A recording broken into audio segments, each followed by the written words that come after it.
بے شک اللہ تعالیٰ جسے چاہتا ہے عزت دیتا ہے اور جسے چاہتا ہے ذلت دیتا ہے، اور مجھے پورا یقین ہے کہ آج اللہ تعالیٰ عمران خان کو عزت دے گا، پاکستان کو عزت دے گا اور کشمیری عوام کو عزت دے گا۔ آج کپتان کی زندگی کا سب سے مشکل ترین دن ہے۔ آج کپتان کی زندگی کی سب سے مشکل ترین تقریر ہے۔ آج کپتان کو مظلوموں کا مقدمہ لڑنا، آج اسے بے قصوں کی بات کرنی ہے، آج اسے نہتے کشمیریوں کے حقوق کا تحفظ کرنا ہے۔ آج کپتان اقوام متحدہ کی جنرل اسمبلی سے خطاب کر رہے ہیں، اور یہ خطاب ایک ایسی دنیا کے سامنے کیا جا رہا ہے۔ آج کپتان کو اپنی تقریر کے ذریعے بتوں کو جگانا ہے۔ آج ان بند آنکھوں کو کھولنا ہے عمران خان نے، جو آنکھیں 70 سال سے کشمیر میں ظلم کو نہیں دیکھ سکتی۔ آج ان بند کانوں کو عمران خان نے کھولنے کی کوشش کرنی ہے،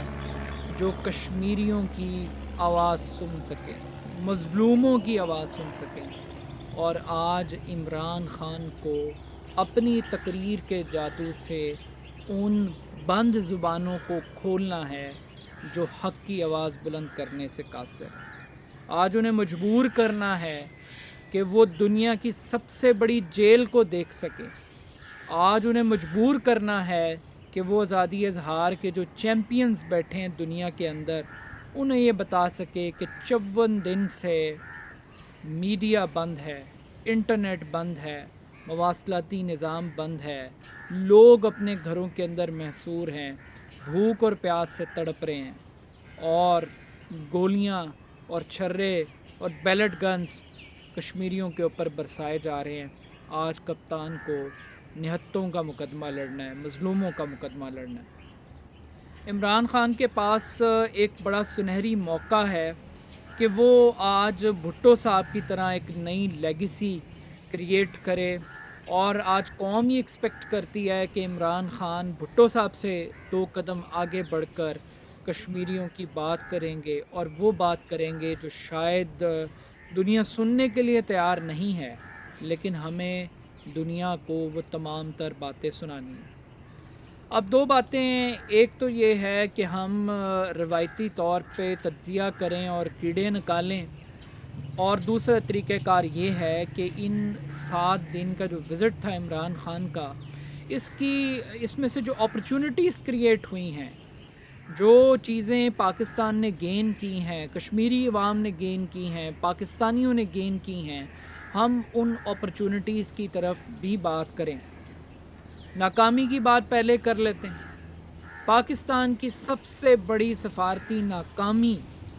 یہ تھی کہ ہم انسانی حقوق کی کونسل میں کشمیریوں کے حق میں ایک قرارداد نہیں لا سکے، کیونکہ ہمارے پاس 16 ووٹ موجود نہیں تھے۔ پاکستان 16 ووٹ اکٹھے نہیں کر سکا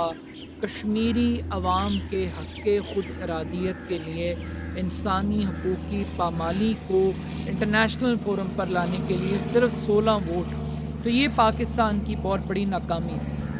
مگر دوسری طرف اگر اپرچونٹیز کی بات کریں تو ایک طرف تو کپتان کشمیر کا مقدمہ لڑنے کے لیے امریکہ گئے تھے،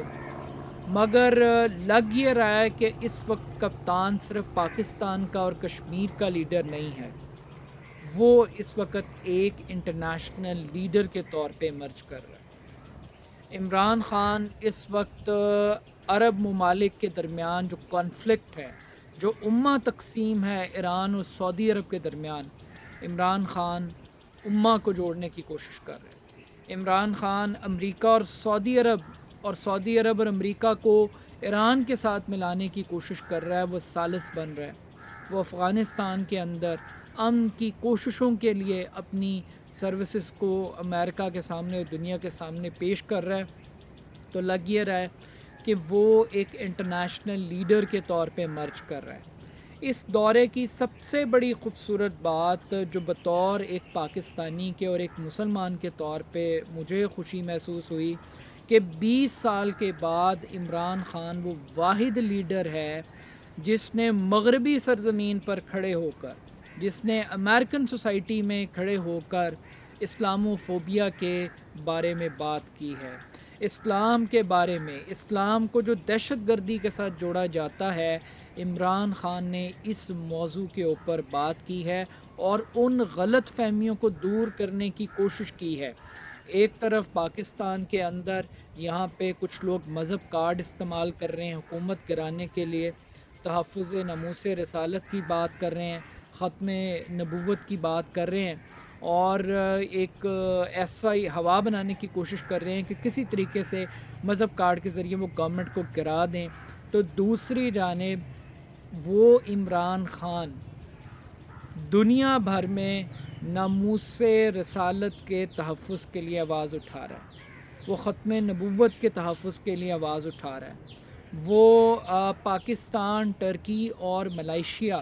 تینوں ملک مل کر ایک انگریزی زبان کا چینل بنانے جا رہے ہیں جس کا مقصد اسلام کے بارے میں غلط فہمیوں کو دور کرنا ہے، اسلامو فوبیا کو دور کرنا ہے۔ یہ آج تک کسی نام نہاد لیڈر نے پاکستان کے اندر یہ کوشش نہیں کی کہ وہ نبی کریم صلی اللہ علیہ وسلم کی ذات کے حوالے سے ان کی ناموس کی تحفظ کے لیے مغرب کو جواب دے، انٹلیکچولی جواب دے، وہ ڈاکومنٹریز تیار کرے، وہ فلمیں بنائی جائیں، وہ پروگرامز ریکارڈ کیے جائیں، پروگرام ترتیب دیں جس میں ایک انٹلیکچوئل ڈبیٹ ہو، اور آپ صلی اللہ علیہ وسلم کی ذات کا جو پیغام تھا انسانیت کے لیے اس کو سامنے لایا جائے اور دنیا کو بتایا جائے کہ آپ رحمت للعالمین ہیں۔ تو یہ ساری کی ساری کوششیں عمران خان صاحب کر رہے ہیں، اور یہ ایک میں سمجھتا ہوں ایک بہت بڑی کنٹریبیوشن ہے۔ اس کے ساتھ ساتھ عمران خان صاحب نے ہمیشہ پاکستان کے اندر ہم نے ایسی ہپوکریسی دیکھی کہ پچھلے 18 سال کے دوران یہاں پہ ایسے لیڈرز رہے کہ جو امریکہ کو کہتے رہے کہ آپ ڈرون اٹیک کرتے رہیں اور ہم یہاں پہ مذمتی بیانات جاری کرتے رہیں گے۔ اس کے برعکس یہ کپتان امریکہ کے اندر کھڑا ہو کر کیا کہہ رہا ہے؟ یہ امریکہ کے اندر کھڑا ہو کر یہ کہہ رہا ہے کہ آپ نے کس طریقے سے اسلام کو استعمال کیا، اسلام کے نام کو آپ نے کس طریقے سے جہادی تنظیموں کو فنڈنگ کی، آپ نے کس طریقے سے یہ طالبان تیار کیے، آپ نے کس طریقے سے یہاں پہ ٹریننگ کیمپس کو لانچ کیا۔ وہ تاریخ بتا رہا ہے اس مغربی میڈیا کو، اس نئے ایج گروپ کو جو مغرب کے اندر ایگزسٹ کرتا ہے اور اسلام کے بارے میں اس کو ایک منفی تاثر پھیلایا جا رہا ہے، وہ چہرہ دکھا رہا ہے، وہ ڈبل سٹینڈرڈز دکھا رہا ہے کہ آپ نے کیسے جہاد کو اپنے مقاصد کے لیے استعمال کیا۔ اس کے ساتھ ساتھ عمران خان صاحب کا جو سب سے بڑا بولڈ سٹیپ تھا وہ کشمیریوں کے لیے آواز اٹھانا تھا، اور اسٹریٹ فارورڈ بغیر کسی لگی لپٹی کے ایک پریس کانفرنس کے دوران ایک صحافی نے سوال کیا عمران خان سے،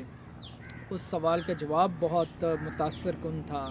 عمران خان نے کہا کہ میں عالمی برادری سے مایوس ہوں، اگر 50 دن تک 80 لاکھ یورپی محصور رہتے یا یہودی محصور رہتے یا صرف 8 امریکی محصور رہتے تو پھر میں دیکھتا کہ کیسے انسانیت پہ خاموشی اختیار کی جاتی، کیسے دنیا خاموش رہتی، چپ بیٹھتی، اور کیسے وہ مودی جیسے ہٹلر کے اوپر دباؤ نہ ڈالتی۔ یہ گفتگو کر رہا ہے عمران خان امریکہ میں کھڑا ہو کر، وہ بتا رہا ہے کہ کس طریقے سے کشمیر کے اوپر انسانی حقوق کو وائلیٹ کیا جا رہا ہے، انسانی حقوق کو دبانے کی کوشش کی جا رہی ہے۔ اب بات یہ ہے کہ پاکستان کے پاس آپشنز کیا ہیں، ہمیں اوور ایکسپیکٹیشن قائم نہیں کرنی۔ عمران خان صاحب بیشتر گفتگو آلریڈی کر چکے ہیں، وہ انٹرنیشنل میڈیا کے ساتھ، وہ سربراہان مملکت، اب دیکھیں گے، میرا نہیں خیال کہ پاکستان کی ہسٹری کے اندر اتنی زیادہ ملاقاتیں کسی شخص نے، کسی شخصیت نے کی ہوں گی جس کے اندر وہ امریکی صدر سے انہوں نے ملاقات کی، برطانوی وزیر اعظم سے انہوں نے ملاقات کی، نیوزی لینڈ کی وزیر اعظم سے ملاقات کی، ترکی کے صدر سے ملاقات کی، ایران کے صدر سے انہوں نے ملاقات کی، انہوں نے ایمنسٹی انٹرنیشنل کے ڈیلیگیشن سے ملاقات کی، انہوں نے بل گیٹ سے ملاقات کی، انہوں نے بے شمار فورمز کے اوپر کشمیریوں کے حقوق کے لیے آواز اٹھائی اور کشمیریوں کا مقدمہ دنیا کے سامنے رکھا۔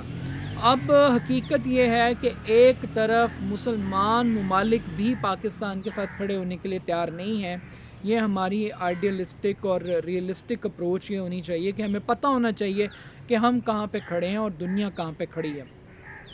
عمران خان صاحب ایک طرف تو یقیناً وہ دنیا کو جگائیں گے، لیکن یہ ذہن میں رکھیں کہ ہم ایک ایسی دنیا کے اندر رہتے ہیں جہاں پہ مالی مفادات انسانی حقوق سے بالا تر ہیں، جہاں پر سپر پاورز کے مفادات انسانی حقوق سے بالا تر ہیں۔ سپر پاورز کی طاقت اقوام متحدہ کے مینیفیسٹو سے، اس کے منشور سے زیادہ طاقتور ہیں۔ سپر پاورز بلڈوز کر کے نکل جاتے ہیں اقوام متحدہ کو۔ عراق کے اندر انسانیت تڑپتی رہتی ہے، تقریریں ہوتی رہتی ہیں، قراردادیں مذمتی جمع ہوتی رہتی ہیں، لیکن یہ اقوام متحدہ کچھ نہیں کر پاتی انسانی حقوق کے حوالے سے۔ تو اس فورم سے اتنی زیادہ توقعات وابستہ نہ کریں۔ ہاں، ایک فورم ضرور ہے، اس فورم کے اوپر کم سے کم دنیا کو جگانے کی بات ضرور کریں۔ آج عمران خان صاحب جب گفتگو کریں گے، تقریر کریں گے، پوری دنیا ان کو سننے کے لیے بیتاب ہے۔ مجھے لگتا ہے کہ وہ کشمیر کے ساتھ ساتھ وہ استصواب رائے کی بات کریں گے، وہ پیس کیپنگ مشنز کشمیر میں بھیجنے کی بات کریں گے، اور پلس مجھے لگتا ہے کہ عمران خان صاحب دنیا کو وہ ریڈ الرٹ بھی دیں گے، وہ لاسٹ وارننگ بھی دیں گے کہ اگر بین الاقوامی برادری کچھ نہیں کرے گی اور کل کو کشمیر سے ایک فریڈم موومنٹ کا آغاز ہوتا ہے تو دنیا اس کو ٹیررسٹ موومنٹ نہ کہے، دنیا جہاد کو دہشت گردی کے ساتھ منسوب نہ کرے، پھر کشمیری حق بجانب ہیں اسلحہ اٹھانے کے لیے، کشمیری حق بجانب ہیں کہ وہ اپنے آخری خون کے قطرے تک اپنی جان کی بازی لگاتے ہوئے وہ آزادی کے لیے اپنی لاسٹ کوشش کریں گے۔ تو یہ چیزیں وہاں پہ ہوں گی، لیکن اس کے ساتھ ساتھ عمران خان صاحب ایران کے اور امریکہ کے تعلقات کے بارے میں بھی بات کریں گے، وہ افغانستان کے اندر امن کے حوالے سے گفتگو کریں گے، وہ ریجنل پیس کی بھی بات کریں گے، اور وہ جو گلوبل ایشوز ہیں پاورٹی کے حوالے سے، ڈیولپمنٹ کے حوالے سے، کرپشن کے حوالے سے، مجھے لگتا ہے کہ یہ موضوعات بھی عمران خان کی 15 سے 20 منٹ کی تقریر کا موضوع ہوں گے، لیکن مین کرکس ان کا کشمیر کے اوپر ہی ہوگا۔ اب جب عمران خان صاحب تقریر کریں گے، مجھے لگتا ہے کہ پاکستانی جب مودی صاحب خطاب کریں گے تو اس وقت شاید پاکستان بائیکاٹ کرے گا تقریب کا، اور جب پاکستان کے وزیر اعظم تقریر سے خطاب کریں گے تو اس وقت شاید انڈیا بائیکاٹ کرے گا اور وہ اس سے پہلو تہی اختیار کرے گا۔ لیکن آج میں آپ کو ایک اور نئی اور لیٹسٹ خبر بھی آپ کے ساتھ شیئر کرتا چلوں کہ کس طریقے سے مودی ڈائلوٹ کرنے کی کوشش کرے گا آج کے دن کو، اور وہ کس طریقے سے عمران خان صاحب کے ایلیگیشنز کو نل اینڈ وائٹ کرنے کے لیے اس نے اپنی ایک اسٹریٹجی کا آغاز کیا ہے۔ آج کے اخبارات کے اندر ایک حکمت عملی شائع ہوئی ہے جس کے مطابق مودی صاحب کرفیو ہٹانے کے بعد کی حکمت عملی سامنے لے کر آئے ہیں۔ میڈیا رپورٹ کے مطابق مودی صاحب کی گورنمنٹ یہ کہہ رہی ہے کہ کرفیو ختم ہونے کے بعد ہر کشمیری کو گلے لگایا جائے گا، 50,000 کشمیری نوجوانوں کو نوکریاں دی جائیں گی، کشمیر کے اندر بلا تعطل بجلی فراہم کی جائے گی، 22 ڈگری کالجز قائم کیے جائیں گے، 3,000 ارب روپے سے فلم انڈسٹری قائم کی جائے گی، 5 سٹار ہوٹل بنایا جائے گا کشمیر کے اندر، انفراسٹرکچر ڈیولپمنٹ کے اوپر اربوں روپیہ خرچ کیا جائے گا۔ اب دیکھیں کہ دنیا کو کیا پینٹ کیا جا رہا ہے کہ ڈیولپمنٹ ہو رہی ہے کشمیر کے اندر، کشمیریوں کی ترقی کی بات ہو رہی ہے، جبکہ حقیقت یہ ہے کہ یہ وہ کشمیر ہے جہاں پہ بھارتی اپوزیشن لیڈرز کو جانے کی اجازت نہیں ہے، انہیں سری نگر ایئرپورٹ سے واپس بھیج دیا جاتا ہے۔ یہ وہ کشمیر ہے جہاں پہ محبوبہ مفتی کی بیٹی کو اپنی ماں سے ملاقات کرنے کے لیے انڈین سپریم کورٹ کے اندر درخواست دائر کرنی پڑتی ہے۔ یہ وہ کشمیر ہے جہاں پہ 54 روز سے انٹرنیٹ اویلیبل نہیں ہے، ٹی وی اویلیبل نہیں ہے، عالمی تنظیموں کو جاننے کی اجازت نہیں ہے، لوگ گھروں میں محصور ہیں۔ دنیا کی سب سے بڑی جیل ہے اس وقت کشمیر۔ تو اس کشمیر کے اوپر آج کیا ڈھونگ رچایا جا رہا ہے کشمیریوں کو گلے لگانے کے لیے۔ اور بھائی اگر گلے لگانا تھا تو پھر یہ بلیک آؤٹ کیسا تھا، پھر کرفیو کیسا تھا، اور اگر ترقی دینی تھی تو پھر یہ مواصلاتی نظام کیوں بند کیا ہوا تھا؟ یہ آرٹیکل 370 کے بغیر بھی یہ ترقی ہو سکتی تھی، یہ 370 کو ختم کیے بغیر بھی یہ سارے اقدامات ہو سکتے تھے، تو یہ 370 کا ڈھونگ کیوں رچایا؟ تو آج کا دن مجھے یہ کہنے میں کوئی عار نہیں ہے کہ سوائے ٹرکی کے اور چند مسلمان ممالک کے جن کا ہمیں شکریہ ادا کرنا چاہیے، جنہوں نے برملا طور پہ کشمیریوں کی آواز بلند کی ہے، کشمیریوں کے حق میں آواز اٹھائی ہے، یہ اقوام متحدہ کو ایسے ہی سمجھیں کہ گراؤنڈ بھی دشمن کا ہے، شائقین بھی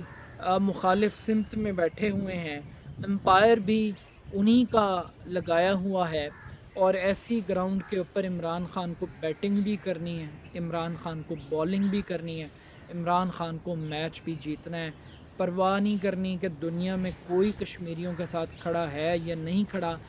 آج عمران خان کو مظلوموں کی آواز بلند کرنی ہے، آج حق کی صدا بلند کرنی ہے، آج عمران خان کو کلمہ حق بلند کرنا ہے کشمیریوں کے لیے۔ کوئی یہ آواز سنے نہ سنے، ہمیں کشمیریوں کی آواز کو بلند کرنا ہے۔ اور آج چونکہ یوم یکجہتی کشمیر ہے تو کشمیر بنے گا پاکستان، کشمیر پاکستان کی شارگ ہے۔ امید یہی ہے کہ آنے والے دنوں کے اندر حالات جو ہوں گے وہ مزید کشیدہ ہوں گے، کیونکہ مودی کا پلان صرف مقبوضہ کشمیر نہیں ہے، وہ گریٹر کشمیر کے اوپر نظر جمائے بیٹھا ہے۔ پاکستان کو یہ فیصلہ کرنا ہے کہ پاکستان کو کیا حکمت عملی اپنانی ہے، کیا ہمیں جنگ میں پہل کرنی ہے، کیا ہمیں مقبوضہ کشمیر کے اوپر اب جنگی جارحیت کا آغاز کرنا چاہیے، اور اس سب سے پہلے ریئلسٹک اپروچ کہ ہمارے ساتھ کون کھڑا ہے، ہماری معاشی حالت کیا ہے، اور ہمارے ملک کے چیلنجز کیا ہیں۔ لیکن ٹیپو سلطان کو یہ فیصلہ کرنا ہے کہ شیر کی ایک دن کی زندگی گیدڑ کی 100 سالہ زندگی سے بہتر ہے، تو زندگی کے جتنے بھی پل ہیں وہ شیر کی طرح اس قوم نے گزارنے ہیں، کشمیریوں نے شیر کی طرح گزارنے ہیں۔ انشاءاللہ کشمیر بنے گا پاکستان۔